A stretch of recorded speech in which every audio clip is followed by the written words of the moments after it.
오늘 공부할 거는 업의 인과응보, 인과연기 현상을 쉽게 관찰할 수 없는 이유에 대해서 좀 알아볼게요.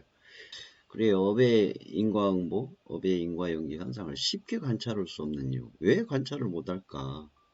업의 인과응보, 업의 인과연기 현상은 비빔국밥과 같이 자세히 보지 않으면 어떤 재료가 들어갔는지 알 수 없듯이 일어납니다. 실은 이 인과응보, 인과연기 현상은 영락없이 비빔밥과 같아요. 비빔밥을 만든 다음에 거기다가 육수를 넣은 국밥이야. 그러니까 알 수가 없어. 자세히 보지 않으면, 또 그 국밥을 만든 사람한테 물어보지 않으면 알 수가 없어요. 이럴 때는 어떻게 해야 되는가?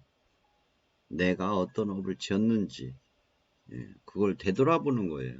고도로 집중된 명상 상태에서 사유해서 되돌아보는 거죠. 내가 무슨 업을 지었길래 지금 이와 같은 나의 삶 속에서 이와 같은 현상이 일어나고 있지?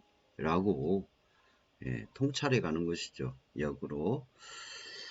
그러지 않으면 알 수가 없어요. 그냥 대충 내가 무슨 업을 지었지? 또 이 현상은 어떻게 일어나는 거지? 해가지고는 알 수가 없어요. 깊이 통찰하시는 사유를 하셔야 돼.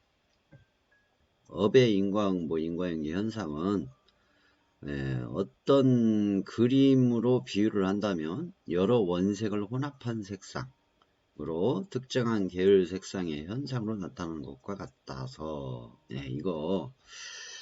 이게 이제 뭐냐면 여러분 나무를 그리는데 이렇게 보면 녹색 나무지만 자세히 보면 그 안에 노란색 들어있고 주황색도 들어있고 검정색도 들어있고 파란색도 들어있고 보라색도 들어있고 심지어 빨간색도 조금 들어있는 그런 나무예요. 그러나 알름 보면 그냥 보면 녹색의 나무인 거예요. 그걸 녹색 계열 나무라고 그러죠. 녹색 계열. 전체적으로 녹색의 흐름을 타니까. 그런데 그냥 녹색만 가지고 연두색만 가지고 그림을 그리는 경우도 있죠. 방법이. 근데 우리의 인생의 인과응보 현상, 인과연기 현상은 그냥 녹색만 가지고 뚜렷하게 이건 녹색이야 라고 그냥 뚜렷하게 보여지는 그런 나무 색이 아니라 녹색 계열색이에요. 그 안에 검정색도 있고 빨간색도 있고 노란색도 있고 연두색도 있고 보라색도 있고 검정색도 있고 심지어 흰색도 또 들어있기도 하고 그렇게 그림을 그린 것을 녹색 계열이라고 그래요. 전체적으로 녹색이 흐르게끔 하는 거. 그렇게 인과응보, 인과연기 현상이 일어난다. 한 가지 원인에 의한 과부 현상이 일어나지도 못하고 어떤 과부 현상이 일어날 때는 또 다른 원인과 인연이 되어서 일어나기 때문에 하나의 현상 과보 속에는 다수의 원인이 재료가 되어서 이게 하나의 과보 현상, 나에게 어떤 하나의 현상이 지금 일어났어요. 생활 속에서. 그러면 그 하나의 현상은 하나의 원인에 의한 현상이 아니라는 것이죠.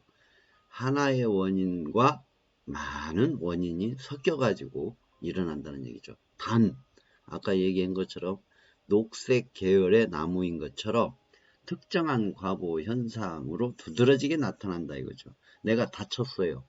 그러면 내가 다쳤다라는 과보 현상이 두드러지게 나타나는 것인데 내가 다치는 이 상황이 만들어지는 인과응보 현상은 여러 가지 원인들이 복합되어서 내가 다치는 과보 현상으로 두드러지게 나타난다는 얘기죠. 업의 인과응보, 인과연기 현상을 쉽게 관찰하지 못하는 이유가 되는 거예요. 그것 때문에 참고하시기 바라고요. 무상고 무아 고성지의 통찰로 업의 인과응보, 인과연기 관찰. 인과응보, 인과연기적 무아를 전제로 우리는 내가 있다라고 생각하잖아요. 유아, 내가 있다라고 생각해요. 나가 있다. 근데 불교적 관점으로 보면 세상의 법칙으로 보면 나라고 할 만한 것이 없다. 왜냐? 인과응보, 연기적으로 형성이 돼 있기 때문에 나라는 고유의 실체는 없다라는 것이죠. 내가 있다라는 생각을 가지고서 인과응보, 인과연기를 관찰해 가지고는 절대 관찰 불가능하다. 인과응보, 인과연기적 무아를 전제로 해서 모든 것은 나의 모든 것, 또 내 밖의 모든 현상은 전부 다 인과응보, 인과연기적 무아를 전제로 해서 인과응보, 인과연기 현상을 관찰을 해야만이 볼 수 있다. 결국 내가 인과응보, 인과연기적 무아라는 것을 전제로 한다 이거죠. 그러면 내가 인과응보, 인과연기적 무아라는 걸 철저히 인식을 해야 돼요. 체득은 못해도 이성적으로 철저히 인식은 해야 돼요. 이해하고 인식을 해야 돼요. 그 상태에서 인과응보, 인과연기의 현상을 관찰을 해야 관찰이 된다. 저마다의 업에 의하여 각자 이제 업이 다르죠 다.